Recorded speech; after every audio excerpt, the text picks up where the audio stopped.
Parliament భవనం ప్రారంభోత్సవం వచ్చే ఆదివారం అంగరంగ వైభవంగా జరగనుంది. ఈ మేరకు కేంద్రంలోని మోడీ సర్కార్ భారీ ఏర్పాట్లు చేస్తోంది.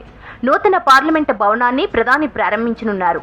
కొత్త పార్లమెంటు భవనంలో లోక్సభ స్పీకర్ సీటు దగ్గర సెంగోల్ రాజదండం ఏర్పాటు కాబోతోంది. ఈ నెల 28న స్వయంగా ప్రధానమంత్రి నరేంద్ర మోడీ దాన్ని అక్కడ ప్రతిష్ఠించబోతున్నారు. ఈ నేపథ్యంలో సెంగోల్ రాజదండం ఎక్కడిది, ఎవరిది, ఎవరు తయారు చేశారు, దాన్ని ఇప్పుడు పార్లమెంట్లో పెట్టాల్సిన అవసరం ఏమొచ్చింది అనే దానిపై దేశవ్యాప్తంగా డిస్కషన్ నడుస్తోంది.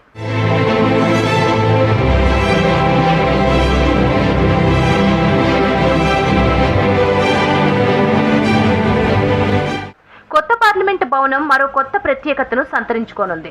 సెంగోల్ అనే రాజదండాన్ని ప్రారంభోత్సవ వేడుకల్లో ప్రధాని నరేంద్ర మోడీ స్పీకర్ కుర్చీ సమీపంలో బంగారు రాజదండాన్ని ఆవిష్కరించబోతున్నారు. పార్లమెంటు భవనంలో సెంగోల్ ప్రత్యేక ఆకర్షణగా నిలవనుంది. అసలు సెంగోల్ అనే పేరు సెమ్మాయ్ అనే తమిళ పదం నుంచి వచ్చింది. దీని అర్థం ధర్మం. రాజదండం అనేది స్వాతంత్ర్యానికి చారిత్రక చిహ్నం. ఇది 1947లో బ్రిటిష్ వారి నుంచి భారతీయులకు అధికార మార్పిడిని సూచిస్తుంది.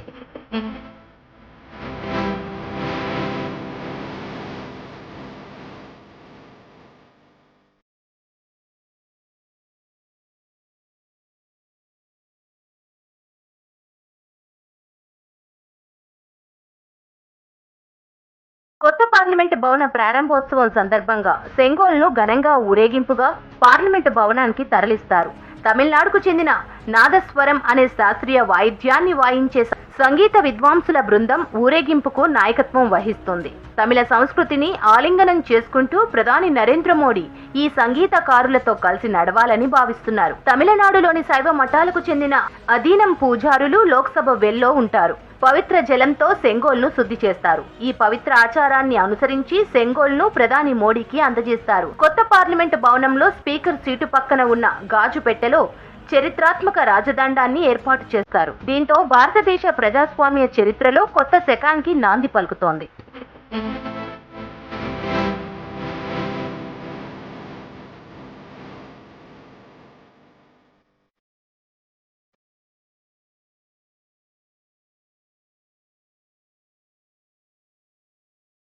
బ్రిటిష్ పాలన అంతమై ఇండియాకు స్వాతంత్ర్యం వచ్చే ముందు సెంగోల్ రాజదండంను అప్పటి వైస్రాయ్ మౌంట్ బాటన్ మన దేశ తొలి ప్రధాని నెహ్రూకి ఇచ్చారు. అధికార మార్పిడికి ఇది చిహ్నంగా నిలిచింది. బంగారు రాజదండాన్ని సెంగోల్ అని పిలుస్తారు.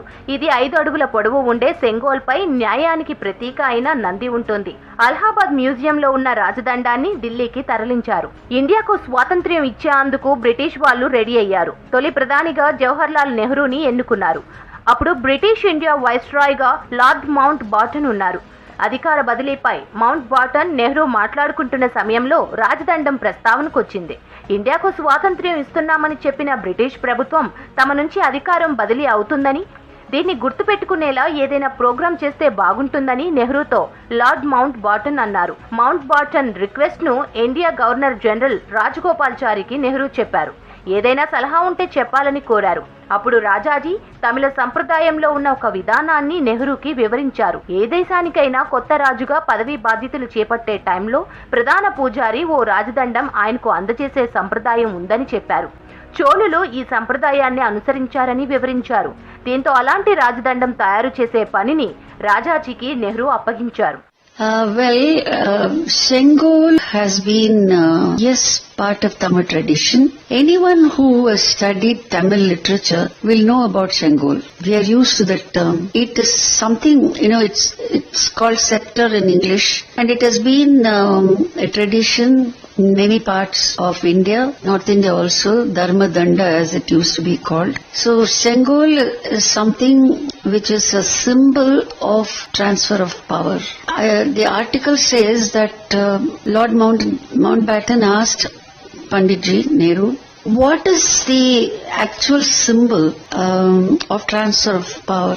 How are you going to manifest this concept of transfer of power from British Raj to Indian Raj? రాజదండాన్ని తయారు చేసే బాధ్యతను రాజాజీ తమిళనాడులోని 14వ శతాబ్దం నాటి తిరువడుత్తురైకి అప్పగించారు. అప్పటి మద్రాసులోని నగల వ్యాపారి ఉమ్మిడి ఇతిరాజులు, ఉమ్మిడి సుధాకర్ కలిసి రాజదండాన్ని తయారు చేశారు. ஆதீனவர் எடுத்துட்டு செய்ய வேண்டும் என்று யாரும் சொன்னார் எடுத்து வந்தார்கள். டிராயிங்ஸ் எல்லாம் காட்டி it was round thing with எல்லாம் போல் இது மாதிரி செய்ய வேண்டியிருக்கு. இது நல்ல பெரிய இடத்துக்கு போகுது, ஜாகிரதையாக செய்யணும், நல்லா செய்யணும். Then give the order. It was made of silver with gold coating. I was very happy to be associated with the making it. Indian people supervised it. ஏன்னா நமக்கே சுதந்திரம் வந்துடுத்து, அந்த சந்தோஷத்தில் இருந்தோம். அதுக்காக செய்ய வேண்டிய ஒரு செங்கோலை ஆதீனம் அவர்கள் நமக்கு கொடுத்ததில் மிகவும் సంతోషం.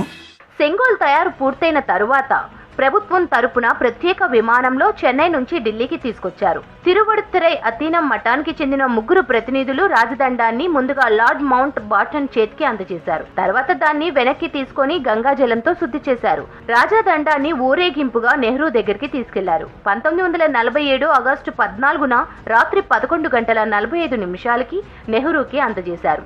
ఆ తంతు జరుగుతున్నంతసేపు ప్రత్యేకంగా రూపొందించిన ఒక పాటను ఆలపించారు. కొత్త పార్లమెంట్లో సెంగోల్ను ఏర్పాటు చేయడంతో మన సంస్కృతి సంప్రదాయాలను నేటి ఆధునికతకు జోడించే ప్రయత్నం ప్రధాని మోడీ చేశారని అమిత్ షా అన్నారు.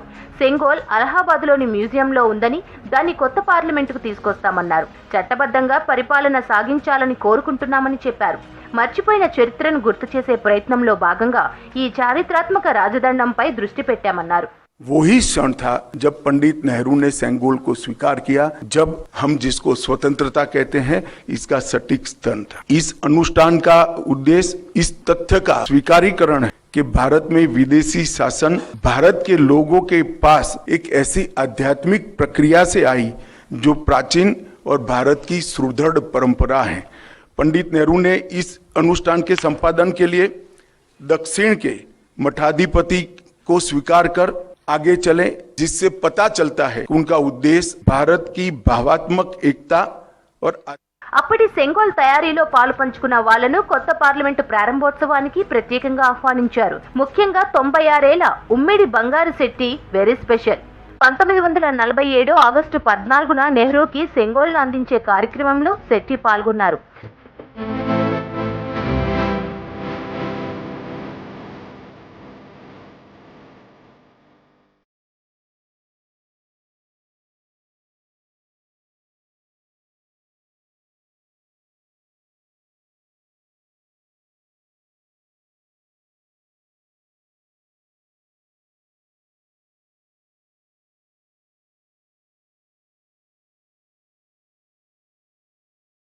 కొత్త పార్లమెంటు ప్రారంభోత్సవం సందర్భంగా భారతీయ నాగరికత, వారసత్వం, సంస్కృతి, సంప్రదాయాలు, విలువలకు పెద్దపీట వేస్తున్న ప్రధాని మోడీకి ధన్యవాదాలు తెలిపారు రాజగోపాలాచారి ముని మనవడు సిఆర్ కేశవన్. సెంగోల్ అనే పవిత్ర రాజదండంతో బ్రిటిష్ వారి నుంచి ఇండియాకు అధికార మార్పిడికి సంబంధించి చారిత్రాత్మక ఘట్టం గురించి మన దేశంలో చాలా మందికి తెలియదన్నారు. పార్లమెంట్ భవనం ప్రారంభోత్సవం నేపథ్యంలో సెంగోల్ రాజదండం చరిత్ర ప్రజలకు తెలియజేయడంపై హర్షం వ్యక్తం చేశారు.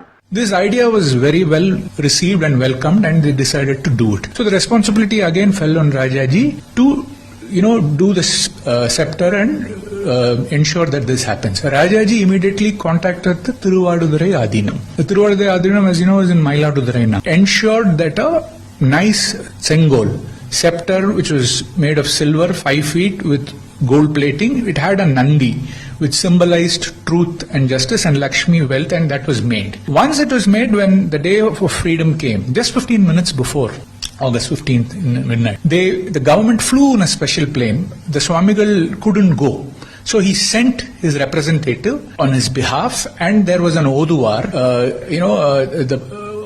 Tambiran was the representative, and Manikam Oduvar went, and then the famous Nadaswara Vidwan Rajaratnam Pillaiji also went. So when they went there, first Lord Mountbatten was given the scepter. It was given to the Tambiran, who purified it with Ganga Jal, holy water, and then they gave it to Pandit Nehru.